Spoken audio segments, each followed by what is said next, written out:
Começou? Começou. Bom, então a gente vai começar hoje resolvendo dois exercícios que eu tinha separado para aula da semana passada e não deu tempo. Eu vou só abrir aqui duas vezes. Deixa eu apresentar aqui. Opa!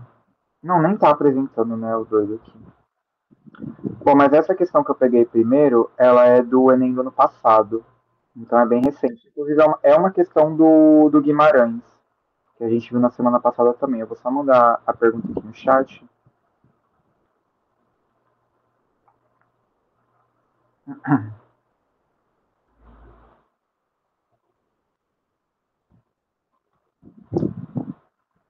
Tá, então vamos lá. Então vamos lá a pergunta. Nesse trecho do conto, o gosto dos moradores do povoado por ouvir a novela de rádio recontada por Soropita deve-se ao. Então a gente lendo a pergunta, o que a gente percebe? Que é um conto, né, que a gente vai ler, e que os moradores ali de um povoado, eles gostam de ouvir uma novela no rádio. Por quê, né? É uma novela recontada por uma personagem chamada Sorofita, e a pergunta quer saber por que os moradores gostam de ouvir é, a história recontada pela Soropita. Então já tenta aí no texto vendo um pouco esse olhar. Então tá, vamos ler o texto. Então aqui na legenda, né, Noites do Sertão é um conto do Guimarães Rosa. Então vamos lá. Dão Alalão. Do povoado do Ão, ou dos sítios perto, alguém precisava urgente de querer vir por escutar a novela do rádio. Ouvia, aprendia, guardava na ideia e, retornando ao Ão no dia seguinte, repetia aos outros. Assim estavam jantando. Vinham os do povoado receber a nova parte da novela do rádio. Ouvir já tinham ouvido tudo. De uma vez, fugia da regra.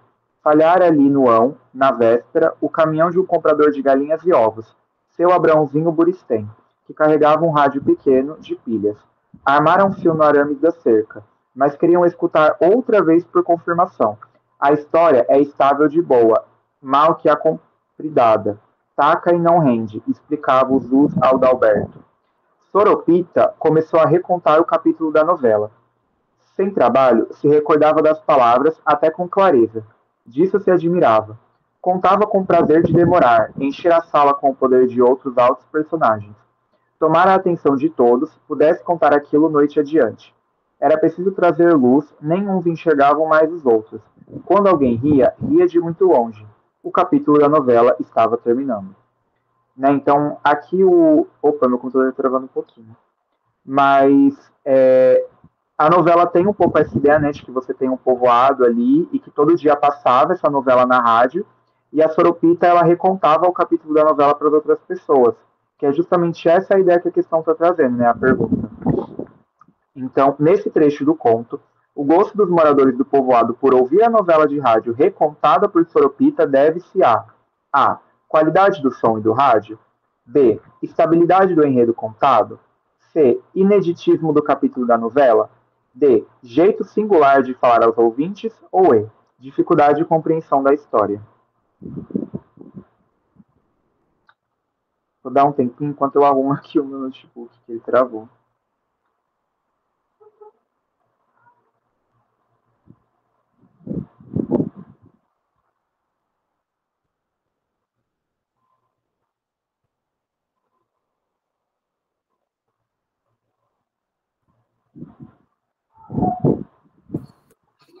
Assim, Isaac, eu não vou mentir.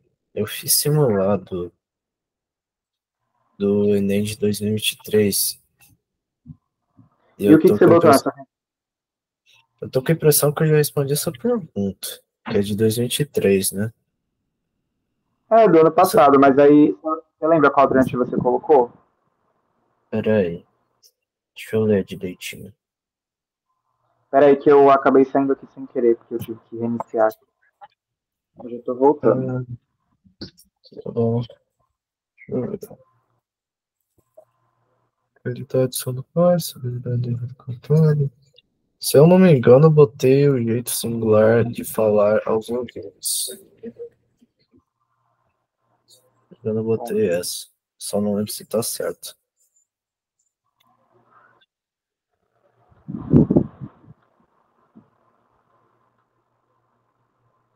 É isso. Que bom que você já fez essa, que bom que você acertou, porque aí você acertou mais uma segunda vez. Deixa eu voltar aqui rapidão. Gente, meu computador hoje está só Jesus na causa, viu? Ah, tá, aqui. É isso.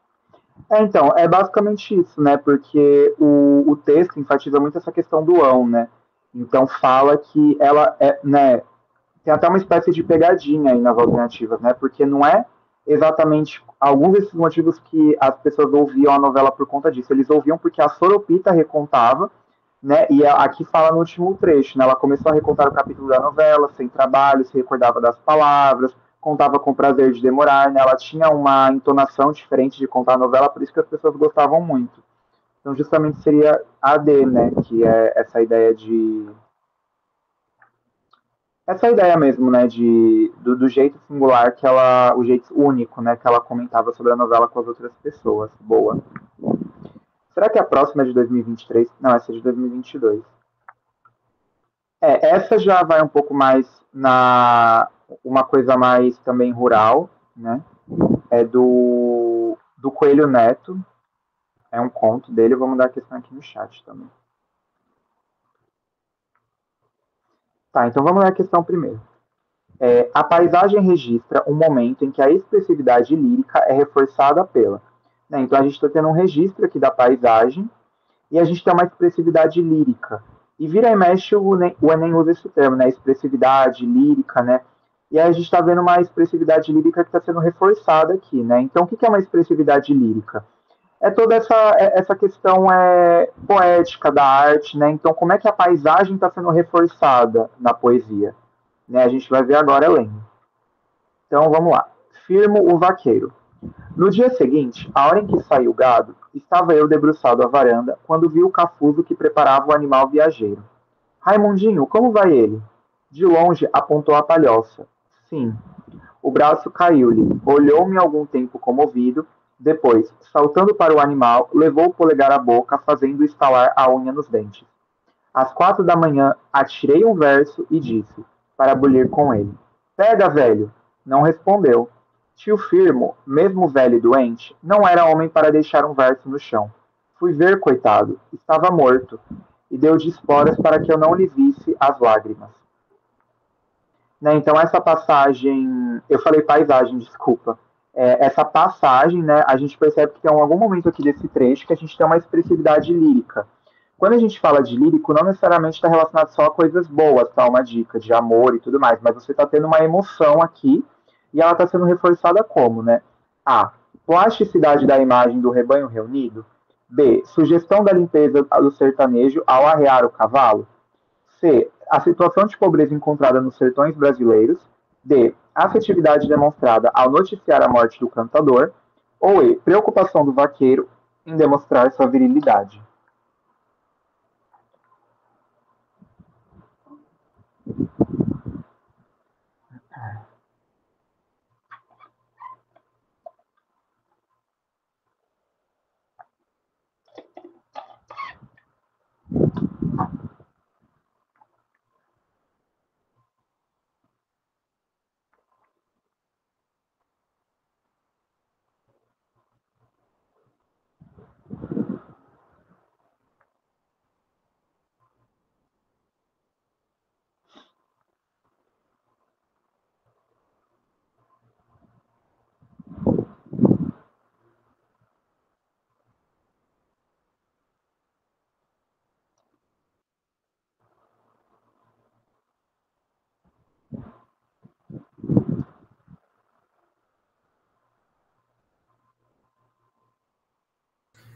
Não sei dizer.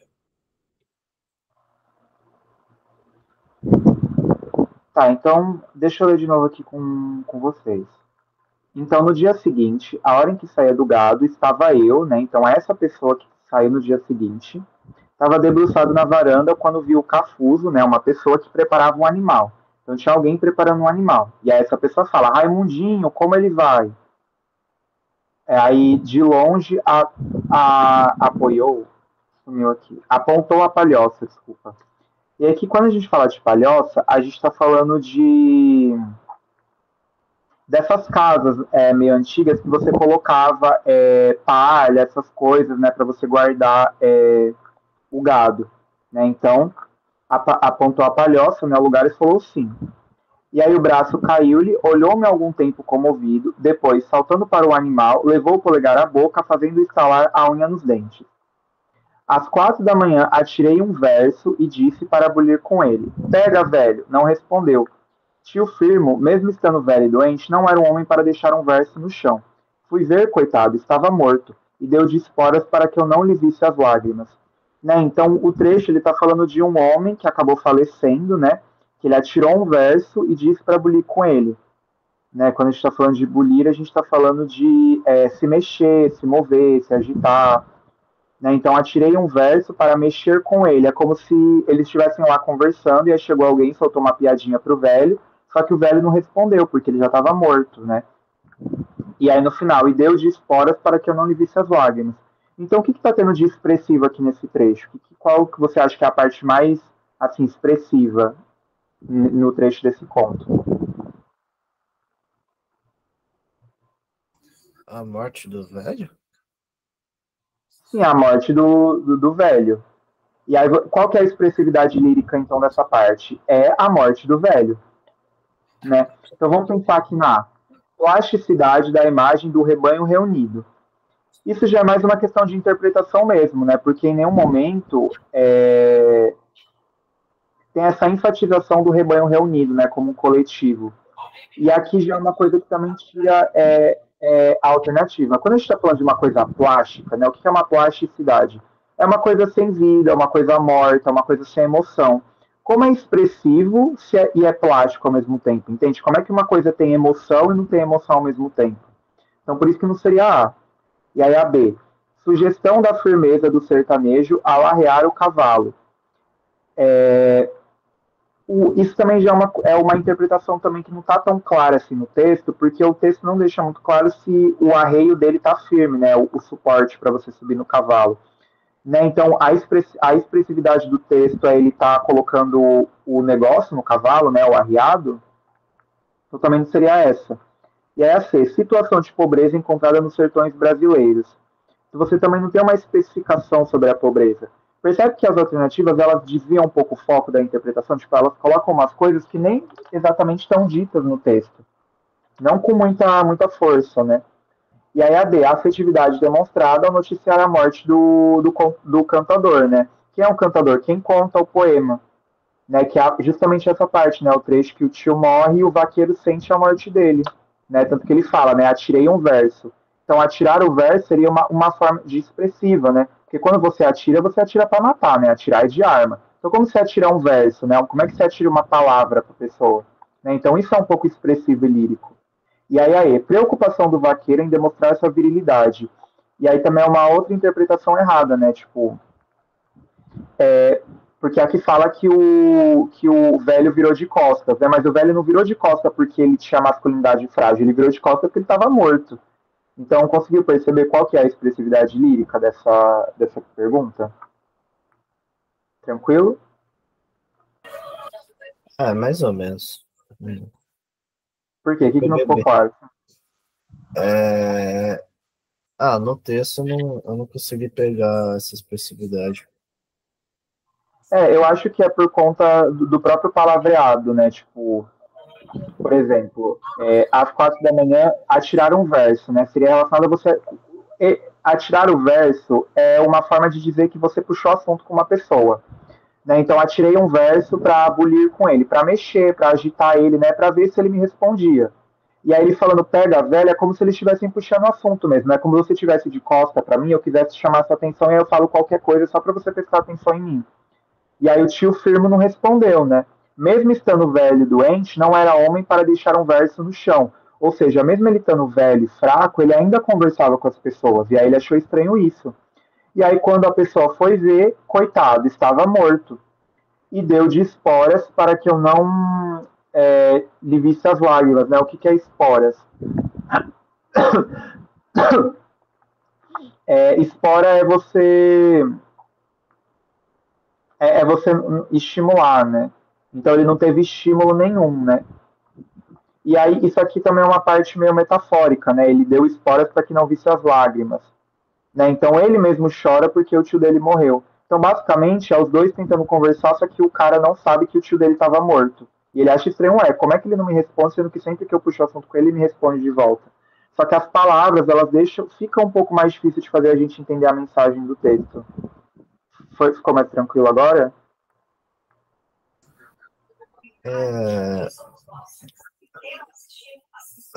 Ainda tá bem mais ou menos.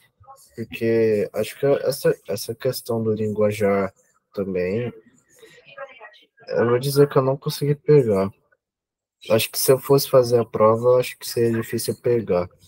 Eu entendi a explicação, só que se eu fosse ler essa prova no e crua, eu não sei dizer se eu iria acertar de primeira.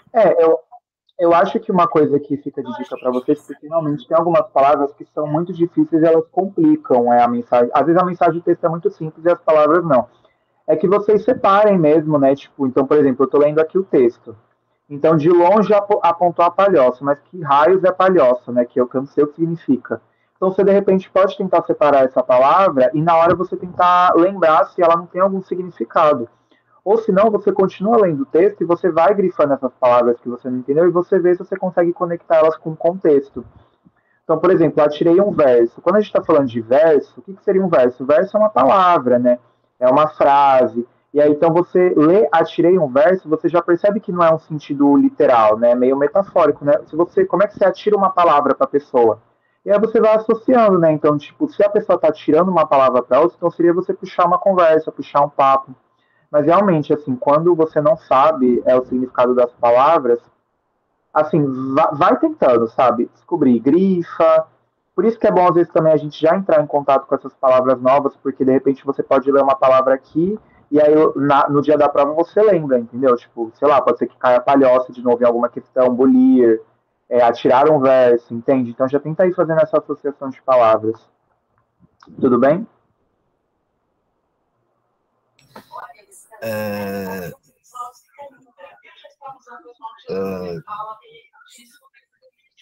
Tá. Tá bom. Tudo bem? Tudo bem não, né? Não, mas assim, foi. Novamente, eu entendi a sua explicação, só que se eu fosse tentar fazer a prova sem... eu não sei dizer se eu acertaria de primeiro. É só isso mesmo.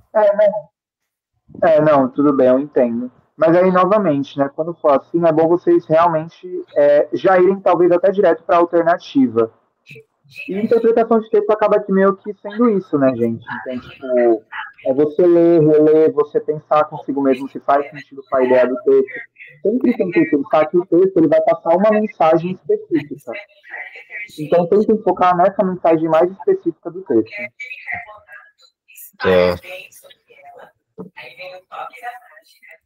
Inclusive, então até boa noite para quem entrou. A gente estava resolvendo 2 exercícios aqui que eu já subi eles no Drive, tá? Então, se vocês quiserem depois dar uma olhada. Mas também tem um exercício agora no final. Então, a gente vai entrar na aula de hoje. Deixa eu só abrir aqui o Canva. Então, hoje é a nossa penúltima. A gente tem mais 3 aulas, né? Mas hoje é a nossa penúltima aula porque o tema de hoje ele é o mesmo da semana que vem. Então, a gente vai a gente vai ter o tema de hoje e o tema da semana que vem, ele é relacionado com o tema de hoje.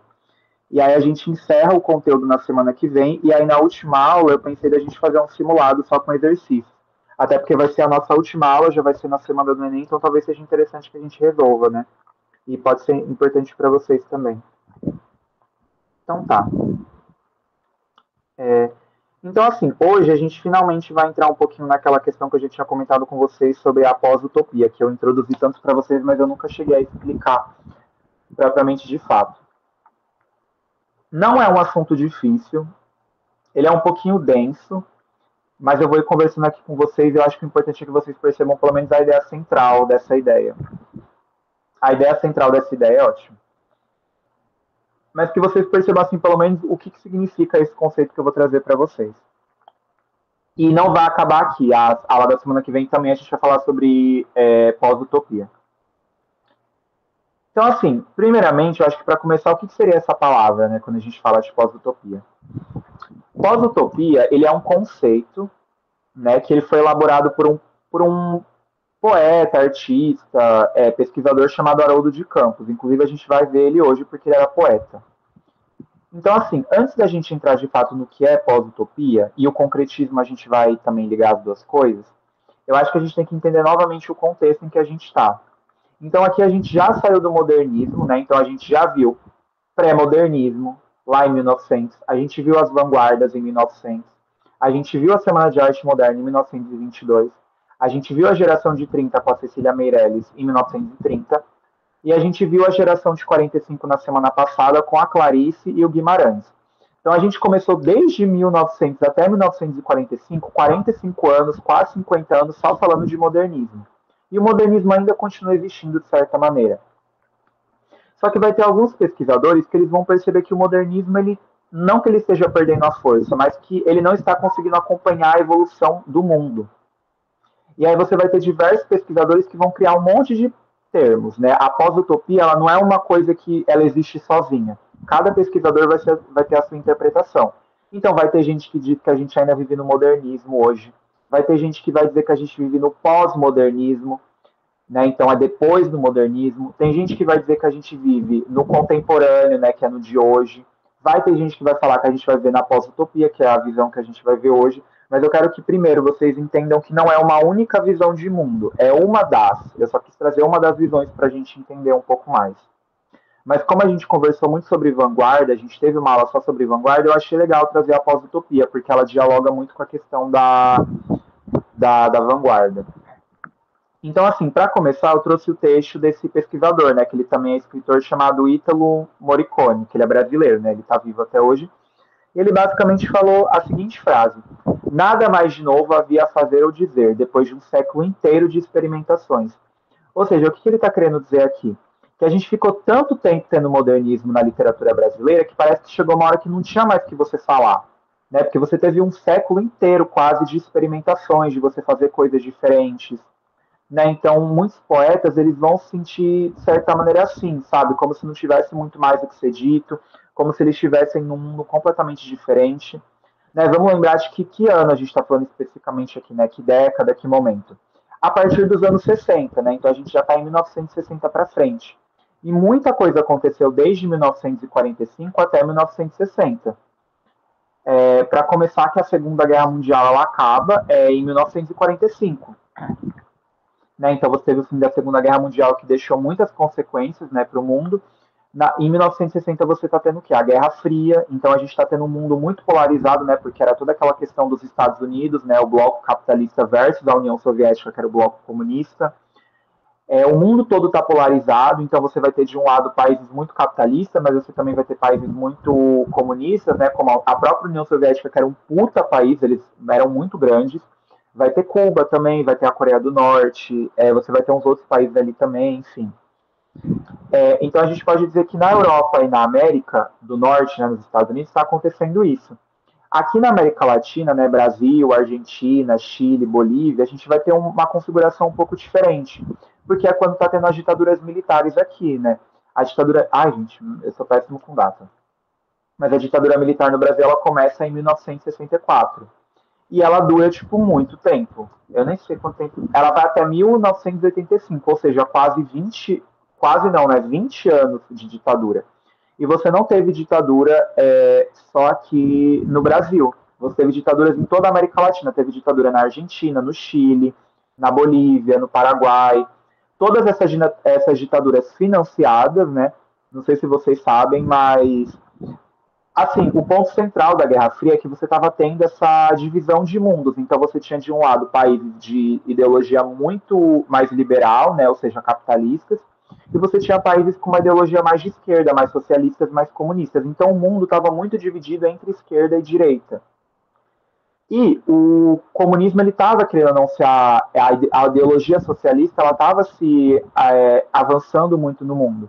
E os Estados Unidos, com medo disso acontecer, né, porque é uma ameaça para o capitalismo, e vice-versa, né, o socialismo também é uma ameaça para o capitalismo também é uma ameaça para o socialismo.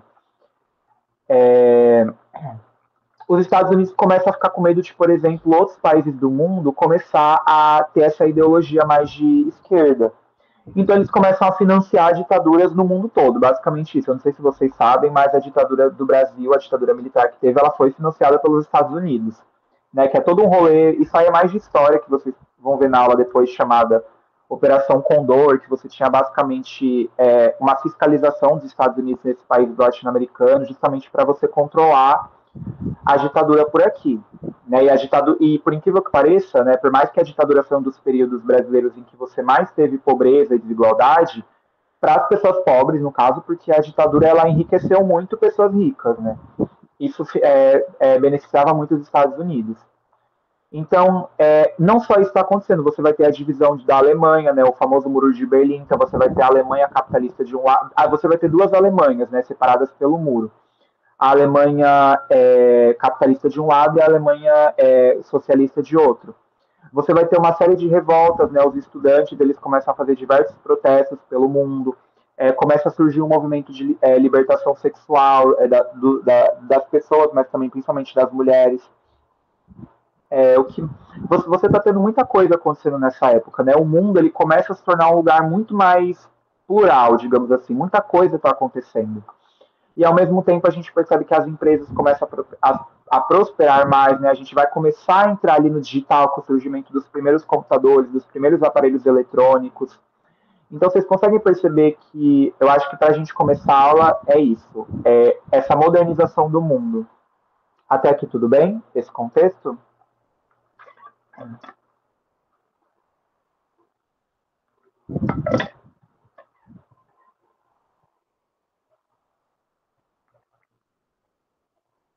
Tudo bem, gente? Aqui fugiu muito. Eu não vou mentir, fugiu um pouco do assunto, que era sobre o concentrismo. Eu sei que você teve que dar um interesse em pauta. A gente vai chegar lá, mas aí eu só queria que vocês entendessem no começo esse tanto de coisa que estava acontecendo no mundo, tudo bem? Não, eu sei que foi importante, só que eu acabei perdendo um pouco. Não, mas a gente vai entrar nele agora, eu nem comecei a falar ainda, vai ficar mais claro. Mas então, e aí a gente entra então nessa questão de uma pós-utopia, né? O que seria isso? Vamos voltar lá no que a gente viu em 4 aulas atrás nas vanguardas.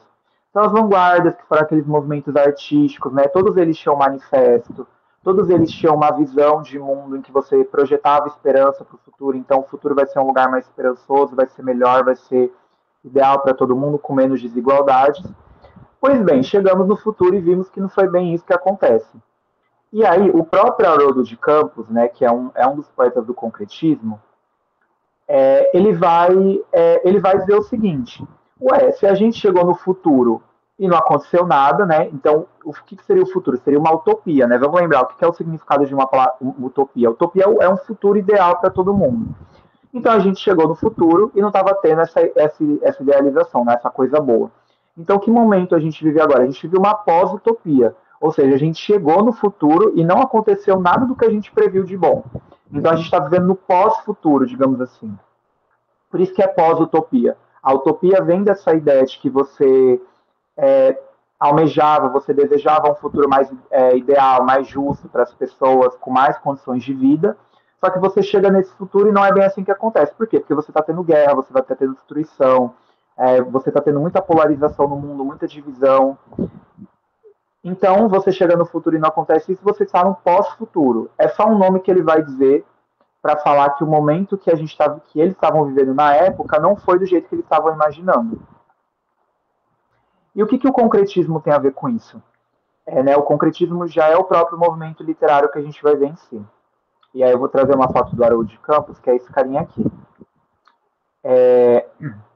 Vocês conseguem perceber que a sociedade está se avançando muito, né? Cada vez mais a linguagem ela vai ficando muito, ao mesmo tempo, muito mais fácil, né? Porque a globalização deixa o mundo mais próximo. Então, hoje em dia, por exemplo, é muito mais fácil a gente aprender uma língua do que antigamente. Ao mesmo tempo que isso aproxima, a gente também nos deixa muito distantes. Porque às vezes a gente tem a sensação de que as pessoas estão falando de um jeito que a gente não entende. Né? Então, por exemplo, às vezes uma pessoa mais velha vai ver a gente falando na linguagem da internet e não vai entender nada. Por incrível que pareça, tem gente hoje que não entende abreviações de internet. Se mandar VC para a pessoa não vai saber que a gente está falando de você. Né? Então, a linguagem ela também vai ficando muito mais complexa. E o concretismo, ele tinha um pouco essa ideia. Eu acho que quando eu mostrar os poemas para vocês, vai ficar muito mais claro. Aliás, eu não vejo a hora de vocês verem os poemas do concretismo. Mas o concretismo ele foi um movimento literário que ele teve um pouco essa ideia de você trazer uma linguagem mais nova para a poesia. E quando eu digo nova, é literalmente todo sentido novo. Vocês vão ver logo mais. Mas eu acho que para a gente começar é isso. Então, só recapitulando. Quando a gente está falando de pós-utopia, a gente está falando de uma sociedade que já chegou no futuro e não aconteceu nada daquilo que estava prevendo. E o concretismo, a gente está falando de um movimento literário que ele queria trazer um novo aspecto da linguagem. Eu vou perguntar se está tudo bem, e aí tudo bem se não falar não, eu vou ir mostrando, mas vai ficar mais claro. Mas até agora, o que eu falei aqui, está tudo bem?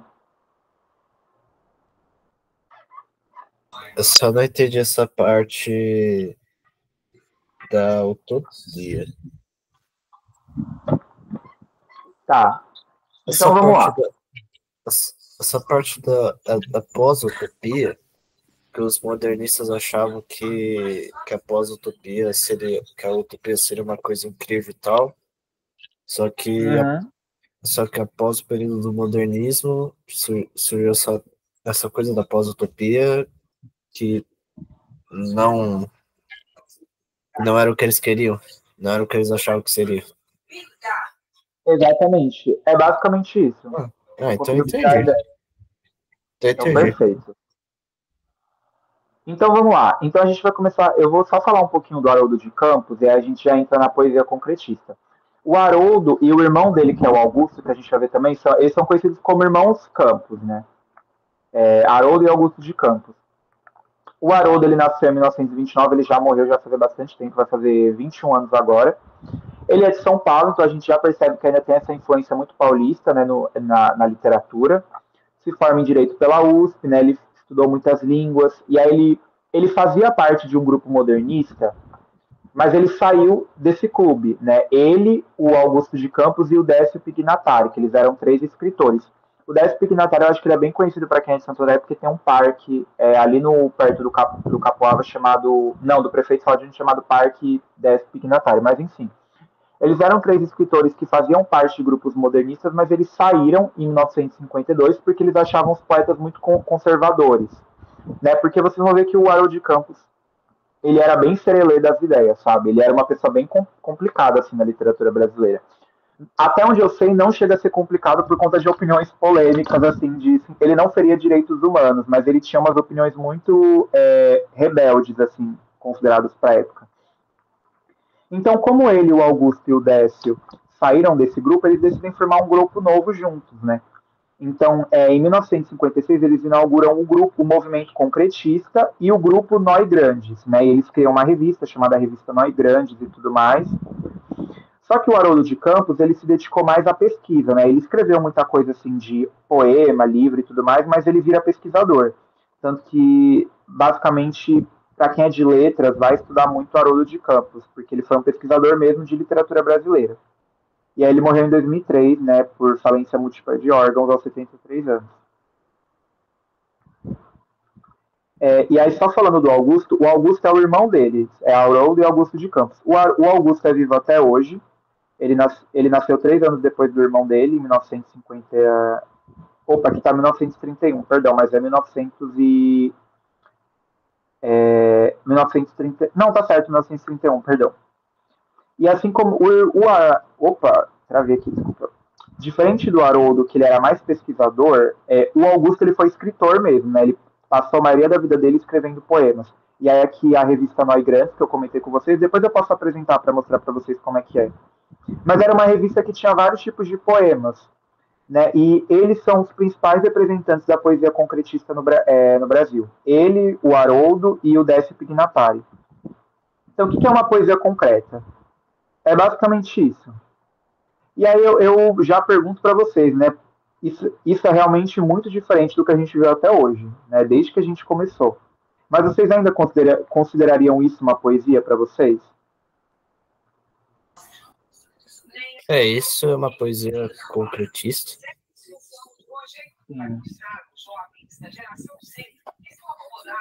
Mas onde é que começa, onde é que termina? Aí você já pegou a primeira característica de uma poesia concreta, né?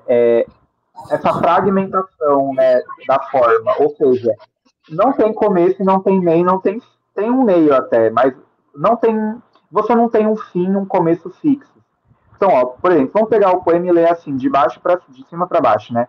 Então, quis mudar tudo, mudei tudo, agora posso tudo, estudo, mudo. É assim que se lê esse poema. Mas se a gente lê de baixo para cima, ó, mudo, estudo, agora posso tudo, mudei tudo, mudar tudo, quis. Então, assim, a gente já consegue perceber várias coisas. Primeiro, como o Pedro comentou, essa fragmentação. Ou seja, você já bate o olho e fala, meu Deus, como é que eu começo a ler isso? Não é uma coisa assim comum, né? Tipo, não é um texto assim batido que você pega e lê. E o título desse poema se chama Pós Tudo e foi escrito pelo Augusto de Campos, que a gente viu agora. Então, assim, vamos pensar um pouco nisso que a gente leu agora, né? Então, quis mudar tudo, mudei tudo, agora posso tudo, estudo, mudo. Vocês conseguem tipo, falar o que vocês acham que está querendo dizer isso? Alguma coisa, algum chute?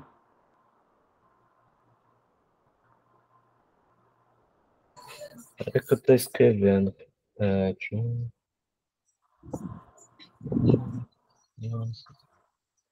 O jeito também que a palavra foi escrita, eu vou dar um. Acho que eu consigo dar zoom aqui para vocês do slide.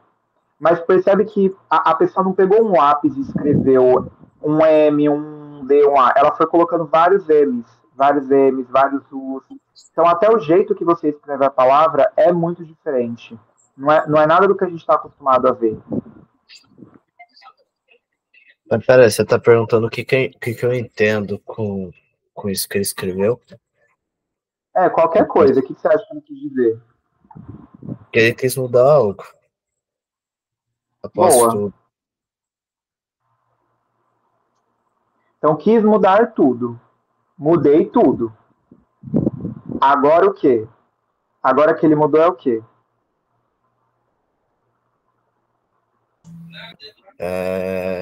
O poema não fica nada. Tipo, ele mudou alguma coisa. Só que não ficou Então, evidente no poema. isso. Então aí você já percebeu uma outra característica muito importante. A interpretação ela não fica muito clara. Por quê? Porque não existe uma interpretação única sobre as coisas. E isso já diz muito sobre isso que a gente comentou agora da situação do mundo. Quando a gente está falando de um mundo plural, que está acontecendo muita coisa, você não consegue ter uma visão só de mundo, porque não é assim que funcionam as coisas, né? O mundo não é o preto no branco, né? Molhado e seco. O mundo ele é plural, ele é vasto, né? Você tem várias interpretações sobre uma coisa só.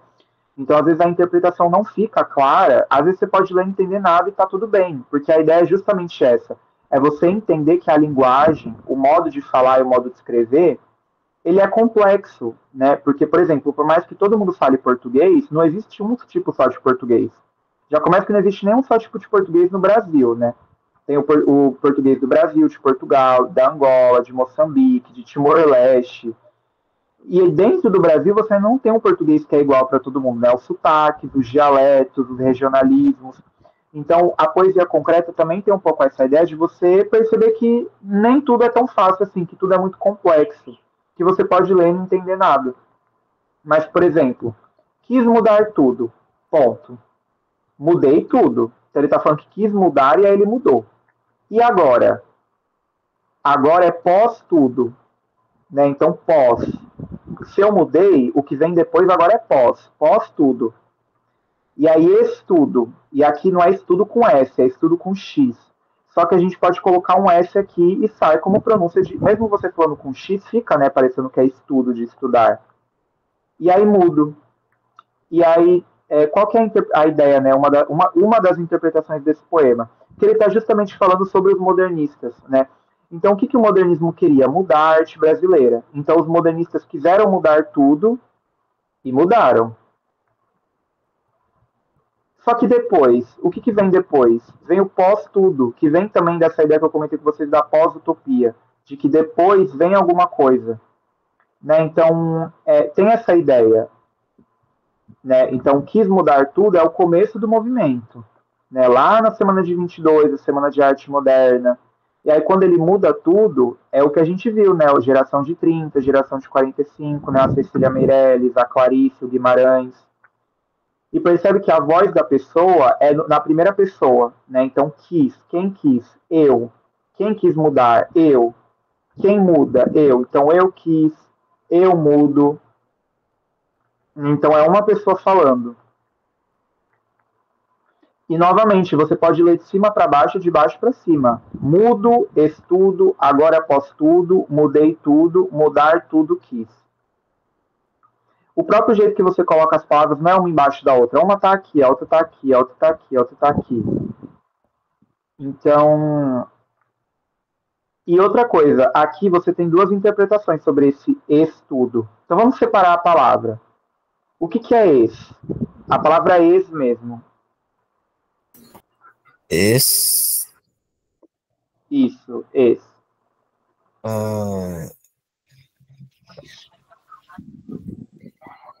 É que aí. Aqui tá EX. Esse poderia. É que quando a gente pensa ex, a gente pensa lá, ex, sabe? O ex de uma pessoa. Exatamente. Então, se eu namoro com uma pessoa e termino com ela e falo que ela é minha ex, ela é o quê? O que a ideia Só do ex ex. traz? Só ex. Sim. E o que é um ex? É algo do passado. Perfeito. Então, ex de passado. E o tudo? Tudo. Então, ex tudo, ex passado. Né? Então, quis mudar tudo, mudei tudo, agora pós tudo. E, então, ao mesmo tempo que o tudo é futuro, tudo é passado. É meio bizarro, mas é isso a ideia. Então, é que assim, eu anotei algumas características. São palavras alimentadas de várias formas, com várias interpretações. Poderia ser isso. E às vezes faz esse jogo de palavras. Perfeito. Eu acho que essa palavra que você pontuou é ótima, jogo de palavras. Porque você está literalmente tratando o poema como se ele fosse uma brincadeira. Então, esse jogo, essa ideia meio lúdica, você pode até usar essa palavra se for boa para você, tá? Não é porque eu estou mandando. Mas lúdica, o que é uma coisa lúdica? É uma coisa visual que você olha, te chama atenção pela cor, pelo formato, pelo modo como as palavras são colocadas. E é isso, é um jogo de palavras. Então você vai brincando e lendo ao mesmo tempo. Tudo bem? Tranquilo? A gente vai ver Certo. outros aqui. Tem bastante poema. Tudo bem, Vitor? Tudo bem, Angelita? Foi? Pegaram a ideia?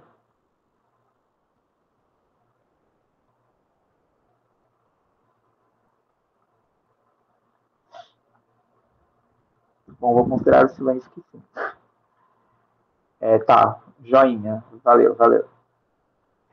Então tá. E esse poema aqui se chama Pós Tudo. Ele é de 91. Mas tem poemas da época também. Eu trouxe um outro autor que ele não... deixa eu mostrar aqui para vocês, inclusive. A revista Neugram, que eu falei para vocês. É uma revista antiga, da época, o acervo. Que dá até. Ela é de 1958. E quem fez parte da revista? O Haroldo, o Augusto de Campos, o Reinaldo Azeredo e o Décio Pignatari. Inclusive, se der tempo, eu trago uma do Décio, que é bem bacana. Essa era a revista. Olha como eram os poemas. Isso aqui é tudo poema, tá, gente? Esse aqui é do Décio Pignatari, ele é muito famoso. É o Beba Coca-Cola, Babi Cola, Beba Coca, Babi Cola Caco, Caco Cola Cloaca. Esse aqui também. Isso aqui é tudo poema, gente. Branco, branco, branco, vermelho, estanco, vermelho, espelho, vermelho, estanco, branco. Então, essa brincadeira com as palavras, ó. Mais, menos e menos, mais ou menos sem mais, nem menos nem mais, nem menos menos. Olha essa. E olha como parece que as palavras elas formam desenhos. Então, tem toda essa... E era uma revista de poemas mesmo, né? Então, tudo isso aqui fazia parte da revista. É isso. E aí eu quis trazer para vocês um autor que ele não é tão conhecido assim, mas ele fez Ele escreveu poesias concretas, mas ele não fez parte só do concretismo, né, que é o Horácio Dídimo. Ele nasceu em Fortaleza, né, então ele era... Opa, foi mal. Ele era do Ceará. E, assim, ele escreveu muita coisa a vida toda dele. Aliás, ele é bem famoso por conta de literatura infantil, porque ele escrevia bastante coisa para o público infantil. Mas ele também escrevia muita poesia concretista. Por exemplo, essa daqui que eu trouxe para vocês, que é de 1959, chamada Fumaça. Vou até dar um zoom para vocês verem. Então, o poema é literalmente isso. O título é A Fumaça. A fumaça. Cigarro, cigar, cigar, sig, si, se, cinza, sarro. Então, tipo assim, ele pega a palavra cigarro e vai comendo as palavras até sobrar cinza e sarro. E esse poema, gente, ele é genial num nível que, tipo assim, vocês não entendem, sabe? Primeiro, porque você está tendo a decomposição da palavra, então você vai tirando toda hora uma palavra. Então, olha só como ele é interpretativo. Você vai tirando tudo do cigarro até sobrar o quê do cigarro? Cinza e sarro. A cinza do cigarro e o sarro, porque, né, o cigarro está associado a ser uma coisa de... Né, às vezes você fuma com os amigos, né, uma coisa divertida, uma coisa social, de certa maneira. Então tem um pouco esse comentário. Vocês conseguiram perceber isso?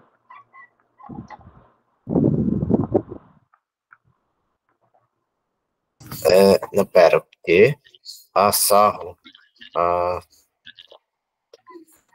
Essa parte. Sarro não é a palavra sarro no sentido de diversão mesmo, né? De que o cigarro ele é aquele momento que você tá com os amigos e aí todo mundo fuma, é um momento de descontração. Entendeu? Entendi. E olha só outra coisa, esse poema a gente também consegue ler de baixo para cima, mas de um outro jeito, que eu vou explicar para vocês. Percebe também que quando a gente é ótimo, né? Porque eu não fumo, mas quando se fuma um cigarro, o cigarro ele vai acabando, vocês concordam comigo, né? Você vai tragando lá o negócio, ele vai diminuindo, certo? Certo. Percebe como a palavra também vai diminuindo igual o cigarro. Então é como se a palavra cigarro fosse a própria bituca que vai ficando menor a cada tragada que você dá. Até sobrar no final o quê? Cinza e sarro. Uma boa... eu não percebi isso, mas é uma boa observação. E se você ler de baixo para cima, o que o cigarro solta quando a gente fuma? Fumaça. Se a gente ler de baixo para cima, o que é isso aqui tudinho? Saindo. Fumaça. Perfeito. Então você lendo de cima para baixo, de baixo para cima, ele tem significados completamente diferentes. Lembra quando a gente viu, já faz um tempo isso, tá? Mas a gente viu na segunda aula o estudo do poema, que eu trouxe umas dicas para vocês. Lembra que eu falei para vocês que cada palavra que a gente pronuncia na nossa boca tem um som diferente? E eu falei para vocês sobre som fricativo. O que é um som fricativo? É o barulho que a nossa boca faz quando a gente pronuncia S e C. Então, ó, cigarro, cinza, sarro, cigar. Então, percebe como vai saindo da nossa boca. Então, esse som que dá pra gente também uma ideia de que a gente está soltando, né? Como se estivesse saindo a fumaça da nossa boca. Então, é literalmente isso que você anotou no caderno, Pedro, essa ideia do jogo de palavras. Então, olha só como é uma coisa, é muito simples, gente. Isso aqui é completamente simples do que a gente já viu de soneto, até do próprio modernismo. São palavras, você não tem nem frases sendo formadas aqui, é literalmente uma palavra, um substantivo. E você consegue trazer toda uma interpretação e um contexto com base nisso. Esse aqui vocês conseguiram pegar a ideia também? Tudo bem? Sim, dá pra pegar. Beleza. E eu trouxe outro do Horácio aqui. Esse se chama Necessidade.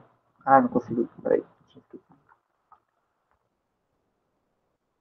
Acho que esse é do mesmo livro dele. Porque, se eu não me engano, eu não sei se esse poema dele é de um livro infantil, mas esse aqui acho que é de um livro infantil. Ele se chama Necessidade. Esse aqui eu nem vou ler para vocês, mas é literalmente um monte de necessidade escrito aqui, faltando palavras toda hora, né? Então, necessidade, enfim, vai repetindo aqui. Só tem necessidade aqui nessa parte de cima. E embaixo ele termina o poema falando assim: por que razão calcais aos pés do meu povo e maltratas a face dos pobres? E aí, na verdade, isso aqui é um versículo da Bíblia, né, que é Isaías 3, capítulo 3, versículo 5. Só que vamos pensar assim do começo desse poema. O que para vocês significa a palavra necessidade? Né? O que é uma necessidade? Precisa de algo. Precisar de algo. Eu necessito de algo. Exatamente. Então tem essa ideia de que você precisa de alguma coisa. E quando você não tem uma coisa, né? O que você tem, né? Você não tem. Eu necessito daquilo. Sim, mas você tem uma falta se você não tem. Então o poema ele traz um pouco essa ideia de falta, né? De você se sentir incompleto. Né? Porque se você toda hora você está repetindo a palavra necessidade, então eu preciso, eu preciso, eu preciso, e você não fala mais nada, dá até a entender que você não conseguiu o que você procurava. Então tem essa sensação de, até pela questão de falta, porque você não tem todas as palavras aqui, ó. Necessidade, as palavras estão espaçadas e tudo mais. E aí no final, por que você coloca um versículo da Bíblia, né, aqui? Esse versículo, né, se a gente pegar o contexto todo dele, quem está falando aqui embaixo na Bíblia é Deus. Então é Deus dizendo, por que razão calcais? Então o que é calcais? Calcais é você... Opa, peraí que eu estou pesquisando aqui. É você humilhar alguém. Então é Deus falando na Bíblia, por que razão você humilha os pés do meu povo e maltrata a face dos pobres? Né? Então é Deus falando, por que você maltrata os pobres? Né? E o que esse versículo em seguida vem para dizer? Ele deixa que, né, aí já é uma interpretação mais cristã, né, que é o próprio Deus que vai em defesa do seu povo. Ou seja, se eu estou me sentindo insuficiente, incompleto, precisando de alguma coisa, aí vem um versículo embaixo dizendo que só Deus é capaz de suprir a necessidade das pessoas. Aí esse já é um poema mais religioso mesmo. Mas vocês também conseguiram perceber essa fragmentação das palavras. O versículo aqui, ele está todo em caps lock, né? Famoso letra de forma. Né? Ele não está com Assim, minúsculo. eu consegui entender essa parte da necessidade. Só ainda não entendi qual é a do versículo da Bíblia aí. Então, é porque esse versículo, se a gente pegar ele na Bíblia mesmo, é um trecho, né, uma passagem da Bíblia em que Deus ele está falando por que estão maltratando o povo dele, né, provavelmente os israelitas. Então, vem essa ideia, se você está se sentindo incompleto, se você está se sentindo meio que humilhado, é só Deus que pode completar esse vazio que você sente, né, para dar essa sua necessidade, de certa maneira. Mas são duas coisas completamente diferentes que você literalmente também tem que traçar uma conexão entre elas. E essa é uma das interpretações. Por serem. É que são. Eu entendi a sua conexão, mas por serem coisas diferentes, é difícil, sabe, daquele estalar que faz você entender a ligação. Porque para mim é difícil entender a ligação dessas duas coisas. Não, é porque assim, não é uma coisa que tá mastigada para você. Então, tipo assim, entre uma e outra tá conectando. É uma coisa que você acaba lendo e você faz a sua própria interpretação. Mas não que você fala qualquer coisa, mas é que você entende primeiro essa parte. Então, essa primeira parte do poema está falando sobre falta, sobre carência, sobre você se sentir incompleto. Porque quando você está necessitado, você precisa de alguma coisa. E aí embaixo você tem uma passagem bíblica dizendo que só Deus que pode preencher o vazio das pessoas, de certa maneira. Né? Então, por que razão humilha aos pés do meu povo e maltratais a face dos pobres? Entendi. E aí eu acho que eu posso trazer mais um exemplo de poema para vocês. Na verdade, eu posso voltar naquele do Décio. O do Décio é bem interessante, o do Bebe Coca. E detalhe, alguns poemas eles eram coloridos, tá? Como por exemplo esse do Décio, o do Bebe Coca. Ele é vermelho mesmo. Então esse vermelho para vocês, o que vocês já associam? Coca-Cola. Perfeito. E é a cor da Coca-Cola mesmo, né? Tipo. Então ele começa, beba Coca-Cola. Então aqui já parece que é até um anúncio mais capitalista, né? Incentivando você a beber a bebida. Só que ele vai desconstruindo a palavra, igual a gente viu no cigarro. Então, babe cola, beba coca, babe cola caco, caco cola cloaca. E o que é cloaca? Cloaca, cloaca é literalmente o cu da galinha, gente. É basicamente isso. Então você começa o poema falando sobre beber Coca-Cola e termina falando de, né, de cu, basicamente, é que você está meio que fazendo um deboche, uma ironia, né? Que Coca-Cola, na verdade, é uma coisa também descartável, né? Por incrível que pareça, tem uma crítica que há uma espécie de capitalismo, sabe? Porque a Coca-Cola é um dos maiores símbolos do capitalismo, né? A própria cor, isso aqui é só um vermelho. Né? A Coca-Cola nem inventou o vermelho, mas você vê esse vermelho, você já sabe que é vermelho de Coca-Cola. Então ele quis ir desconstruindo a palavra Coca-Cola até chegar numa coisa simples, inútil, sabe? Que não tem, assim, uma relevância muito grande. E aí a ideia de você babar, né? Então, babe. Quando você baba, tá? Literalmente, quando você baba é associado a uma coisa assim meio primitiva, né? Geralmente quem baba é bebê. Então, tipo assim, essa coisa mais de alienação e tudo mais, pra você babar por uma Coca-Cola, tipo assim, meu Deus, eu preciso muito comprar aquela Coca-Cola, sabe? Uma coisa, uma crítica mais consumista, sabe?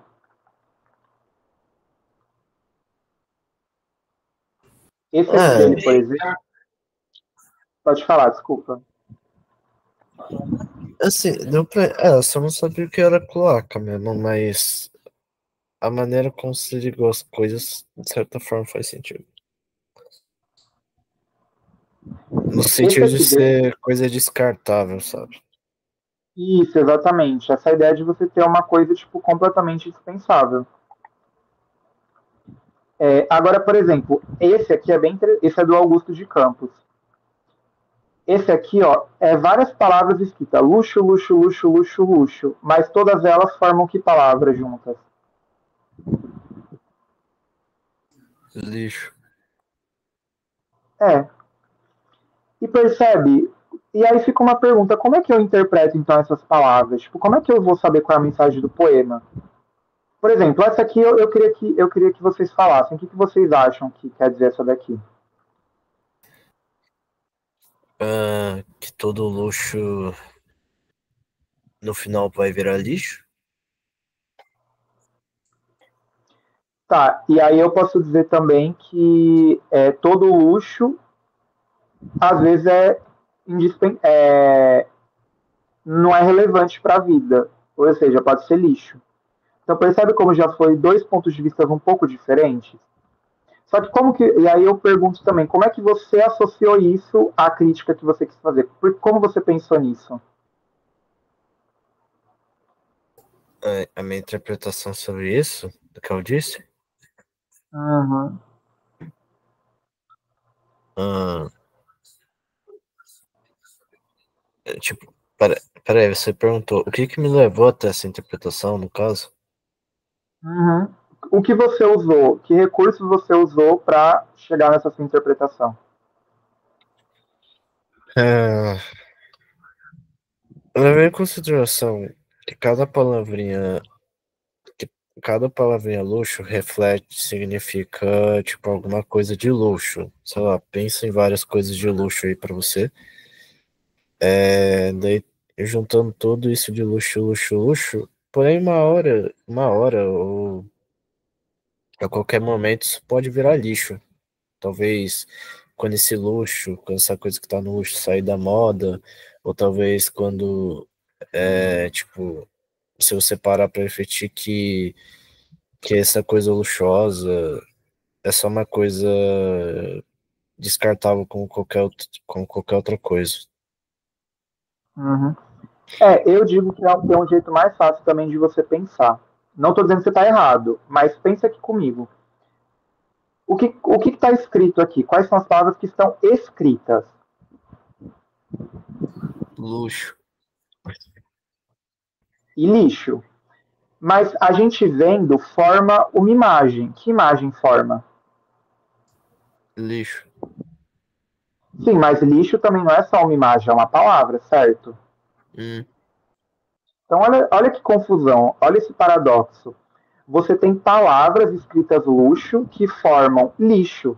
Ou seja, a gente está lendo lixo, porque está escrito aqui um L, um I, um X e um O. Mas a gente também está vendo uma imagem, porque é uma imagem de lixo. É meio bizarro de pensar isso, mas percebe como é um poema que ele transcende. O que quer dizer? Que é um poema escrito, mas ele também é uma imagem. Ele é duas coisas ao mesmo tempo. Então percebe como também volta um pouco no começo da nossa discussão, e aí eu vou conectar tudo agora para ficarem mais claro para vocês, né? Então o que a pós-utopia que eu falei para vocês lá no começo da aula tem a ver com a ideia do concretismo e tudo isso que a gente viu até agora? Nossa. Pode falar, pode falar. Pode ser. Deu para entender mais ou menos. Eu vou ler exatamente o que o Haroldo de Campos disse, mas a gente vai conversar, tá? Porque isso que ele fala é bem denso, mas eu vou desconstruindo com vocês. Então ele vai dizer a seguinte coisa quando ele fala de pós-utopia.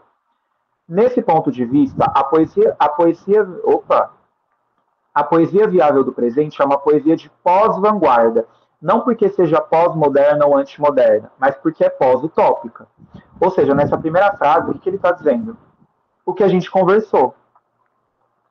Os artistas pensavam tanto no futuro, e esse futuro chegou, e não aconteceu o que eles queriam. Então é pós-utópico. Né? E ele fala da poesia viável do presente. Então, qual que é a poesia viável do presente? Seria essa poesia que a gente está vendo agora. Né? Então, continuando o que ele fala. Ao projeto totalizador da vanguarda, que no limite só a utopia redentora pode sustentar, sucede a pluralização das poéticas possíveis. Ao princípio esperança voltado para o futuro, sucede o princípio realidade, fundamento ancorado no presente. Desculpa. Então, ele dizendo tudo isso, o que ele está dizendo? Que as vanguardas, lá quando a gente estudou elas imaginavam, né, elas buscavam uma única visão do futuro.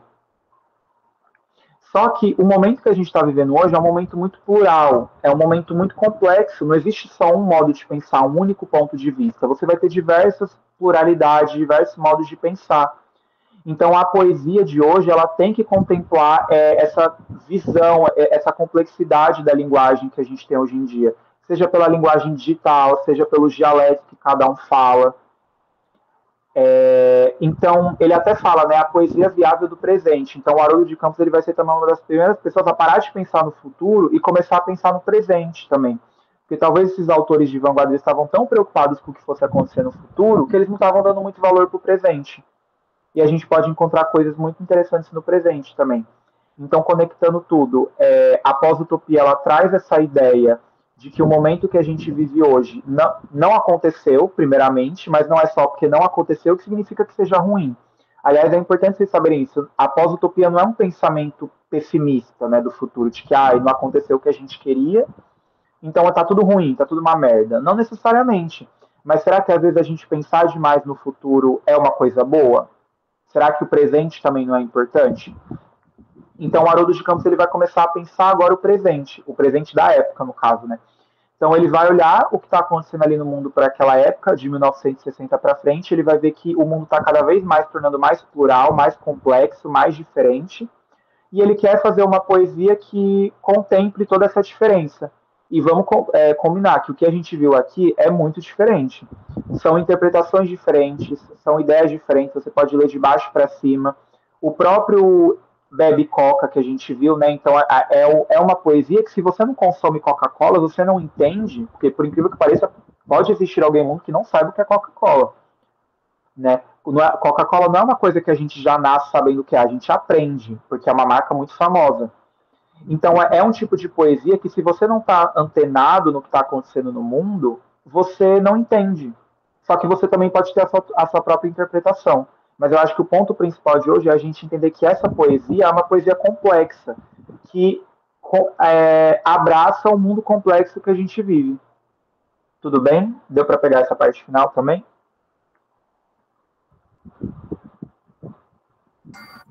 Deu.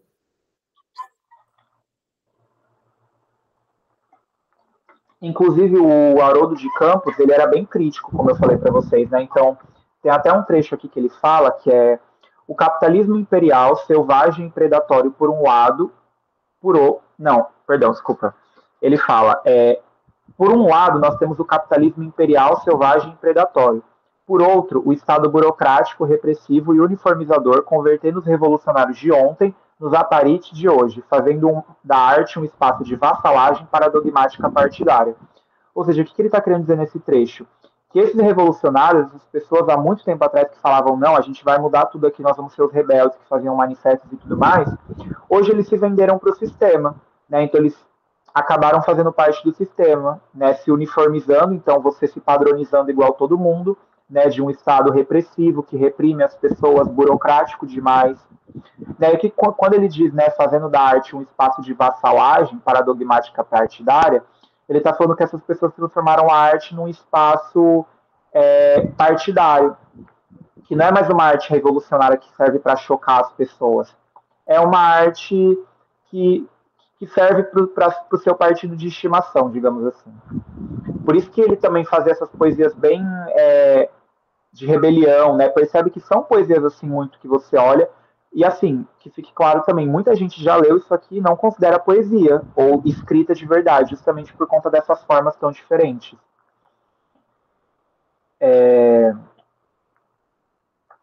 E detalhe, tá? E só para encerrar a gente ir para o exercício, essa também não era a única poesia que era feita na época. Isso também já tem total relação com o que eu estou falando para vocês, que não existia só um tipo de poesia. Existia várias. Porque o que está acontecendo em 1960 também? Você está tendo a ditadura no Brasil. Então começam a surgir várias músicas, né, de vários artistas, né, questionando a ditadura, a MPB, o Chico Buarque com Cálice. Mas você também vai ter a Tropicália, que é um outro gênero musical. Você vai ter a literatura marginal, né, a Carolina Maria de Jesus, que a gente viu a gente vai ver, inclusive agora numa questão que eu trouxe para vocês dela. Você vai ver diversos movimentos de rap, de protesto, de pessoas mais populares de fato. Então, percebem que está muita coisa acontecendo ao mesmo tempo. Eu trouxe só uma coisa para vocês hoje, mas está acontecendo muita coisa naquela época e cada um trazendo a sua visão e concepção diferente de mundo. Então, o Haroldo de Campos ele vai falar que a poesia de hoje, na verdade, ele vai deixar como uma pergunta, né? Não é como uma resposta já pronta. Mas qual é a poesia viável no presente, né? Então, que tipo, já que já passou a utopia, já passou tudo, já passou o futuro e a gente está hoje no presente, o que a gente faz agora, né? Então, tudo bem, gente? Ficou tranquilo para vocês tudo isso? É para pegar a ideia. Beleza. E aí, só de exemplo para vocês, percebe também como isso aqui já não é um poema brasileiro, tá? Se não me engano, é francês. Mas olha só também esses poemas aqui. Esse aqui, que é literalmente a Torre Eiffel. Esse aqui forma o desenho de uma mulher com chapéu. Então, o concretismo ele também explorou muito mais essa questão das formas, tá? O concretismo ele realmente foi uma das coisas assim, mais doidas que já teve na literatura brasileira, sabe? Então, é isso. Então, a gente vai resolver um exercício agora e a gente volta agora no finalzinho da aula para comentar só umas últimas coisas, tá? Deixa eu só beber uma água aqui. Mas eu trouxe só uma questão hoje, tá?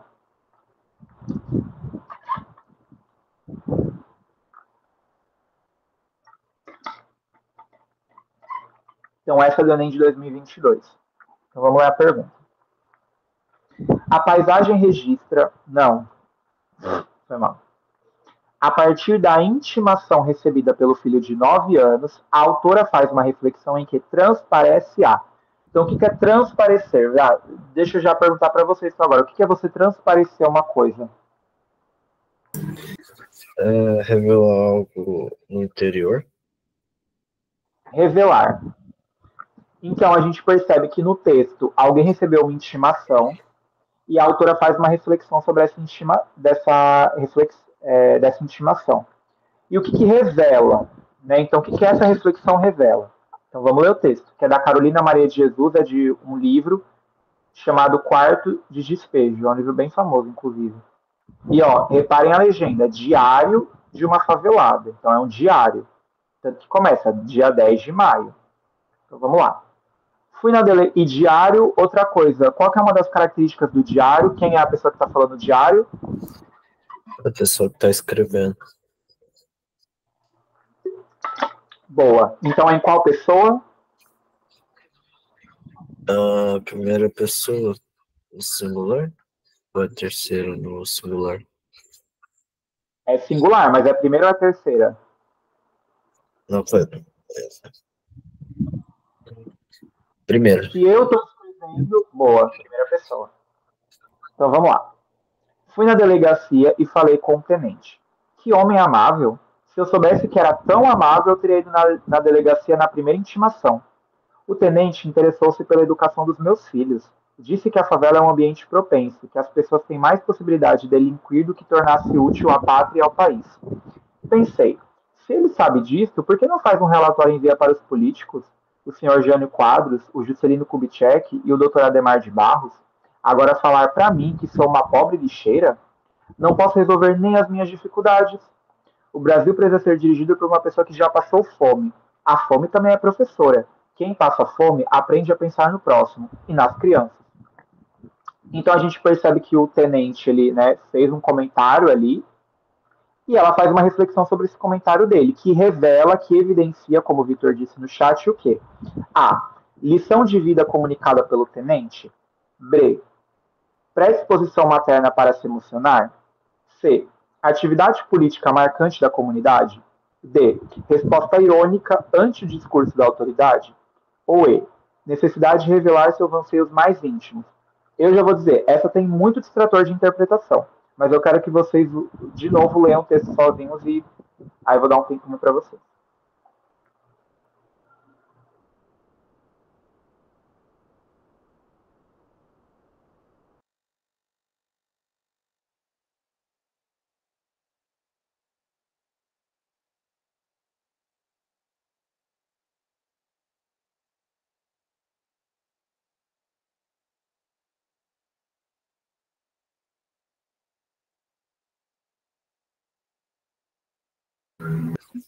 Eu acho que é a B.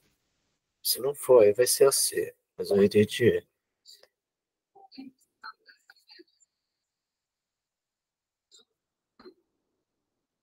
Isaac?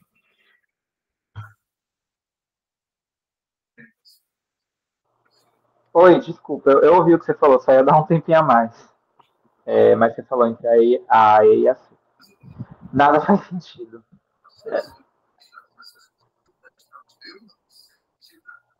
Eu iria de E.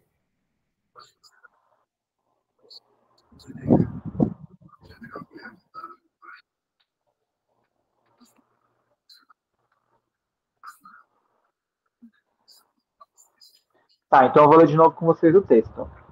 Fui na delegacia e falei com o tenente. Que homem amável! Se eu soubesse que ele era tão amável, eu teria ido na delegacia na primeira intimação.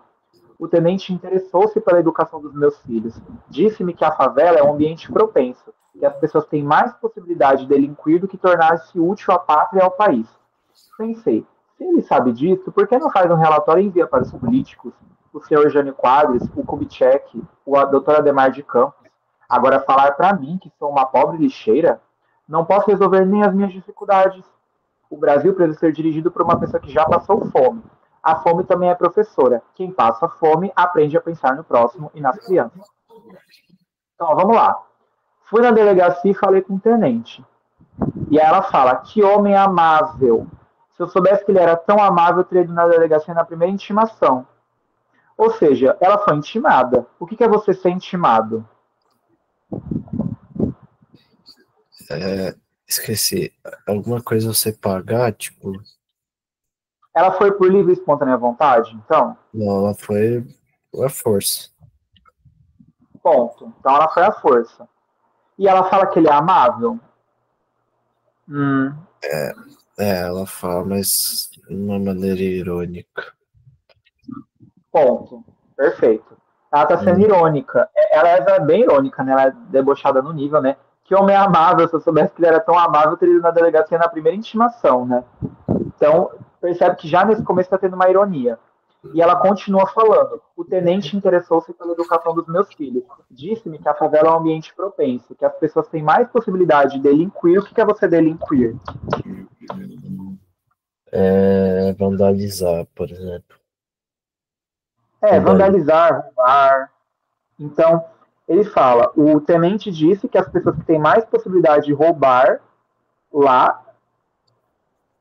do que se tornar útil para a pátria e ao país. E aí ela pensa. O que é você pensar? Sinônimo de pensar. Refletir. Refletir, perfeito. Então a reflexão dela está aqui. Essa é a parte que vocês têm que prestar atenção no texto. Refletir. Se ele sabe disto o quê? Que as pessoas que têm mais possibilidade de roubar são as pessoas que moram na favela. Se ele sabe disto, por que não faz um relatório e envia para os políticos? O senhor Jânio Quadros, o Kubitschek, o doutor Ademar de Barros. Agora ele falar isso para mim, que sou uma pobre lixeira, não posso nem resolver minhas dificuldades. Então, a partir da intimação recebida pelo filho de 9 anos, a autora faz uma reflexão que evidencia o quê? A atividade política marcante da comunidade. Tem alguma parte desse texto aqui que está falando de comunidade? De coletivo? Não. Perfeito, não. E aí? Necessidade de revelar seus anseios. Então, calma lá. Anseios está no plural. Então, ela tem vários desejos. Ela está com vários desejos aqui nesse texto? Assim, eu acho que ela tá com alguns. Tá, ok, ela tá com vários. Seus anseios mais íntimos. O que seria uma coisa íntima? É uma coisa que está dentro de você. Só você pensa desse jeito. Mas vamos voltar aqui no texto. O tenente disse que a favela é um ambiente propenso, que as pessoas têm mais possibilidade de roubar do que se tornar útil à pátria e ao país. Será que essa reflexão é uma reflexão íntima ou é uma reflexão que faz parte do senso comum da sociedade?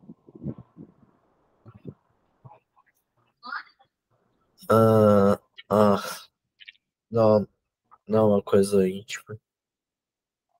Perfeito, não é íntimo, porque isso é uma coisa que faz parte da sociedade, né? A sociedade tem esse pensamento. Né? Quando ela está falando do tenente, ela está falando de toda a classe policial. Né? Então vamos pensar agora, vamos fazer um mata-mata. A partir da intimação recebida pelo filho de 9 anos, a autora faz uma reflexão que transparece A. Lição de vida comunicada pelo tenente. B. Predisposição materna para se emocionar. Ou D. Resposta irônica ante o discurso da autoridade. É a D. É isso. Por quê? Porque você tem que identificar a ironia que ela faz no começo do texto. Ela basicamente está fazendo um puta deboche porque o delegado foi falar aquilo para ela. E aí a lição de vida, o tenente traz alguma lição de vida para ela, tipo, depois do que ele fala, ela se sente feliz? Não, ela ironiza o que ele diz. E aí, predisposição materna para se emocionar. O texto não fala em nenhum momento que, né, da mulher, né, a mulher se emocionou. Não, ela está sendo apenas irônica. Então agora faz mais sentido para vocês, CAD? Essa é uma questão difícil, tá? Muita gente, quando fez, colocou a E, porque achou que eram os desejos íntimos dela, mas não é um desejo íntimo, porque isso é um pensamento de várias pessoas na sociedade brasileira. Não é a E, por conta dos anseios, ou seja, ela só tem um pensamento, uma reflexão, e também não são os anseios mais íntimos dela. Entendi. Tudo bem? Certo. Tudo tranquilo, gente, pra gente encerrar? Por mim, tranquilo. Bom, então vamos encerrar na hora certinha. Deixa eu parar de gravar. Então, ficou faltando um poema, mas esse eu vou deixar para começar na aula da semana que vem, que na verdade não é nem um poema do concretismo, é um poema que eu queria trazer com vocês para a gente conversar, que é um poema do Paulo Henrique Brito. Mas eu posso trazer na semana que vem. Então, na semana que vem a gente vai continuar com essa discussão que a gente está tendo agora, porque ela não acabou. Né? Porque vamos pensar agora com a gente o seguinte. A gente passou por 23 aulas, né? Semana que vem vai ser a nossa aula 23. A gente viu várias discussões sobre identidade, né? Então, em vários momentos do Brasil, o Brasil queria ter a sua identidade. Né? Então, no Barroco, ele começou a criar a identidade, né, com a formação do Brasil. O Romantismo vem com a formação nacional, né, todas aquelas histórias sobre indígenas e tudo mais. Aí você vai vindo para o realismo, chegando no modernismo, que você também tem uma nova forma de trazer uma identidade brasileira. Só que agora a gente finalmente chegou no momento em que a gente percebe que tudo é plural. Não tem como você ter uma identidade única, né? Isso vai fazer a gente pensar agora, então qual é a nossa identidade, né? Que aí vai ser um pouco da nossa conversa da aula da semana que vem. Inclusive, a aula da semana que vem vai ser bem interessante, porque a gente vai, de fato, avançar muito mais no tempo, né? Se agora a gente está falando de 1960, a gente vai entrar um pouquinho em 2010 para frente. Então, já dando spoiler para vocês, semana que vem a gente vai falar do Emicida, a gente vai falar do Ailton Krenak, que também é bem recente, e a gente também vai falar do Paulo Henrique Brito, que também já é um autor mais contemporâneo, né? Ele escreveu esse poema em 2003. E é isso, então fiquem aí também para vocês pensarem. Então, muito obrigado. O material já está no Drive, gente. E agora é intervalo. Então, desejo uma boa semana para vocês. Semana que vem a gente volta na quarta-feira normal mesmo, tá? Se cuida, então. E tenha uma boa semana. Qualquer coisa, podem me mandar mensagem. Você vai, professor. Tchau. Tchauzinho, bom intervalo.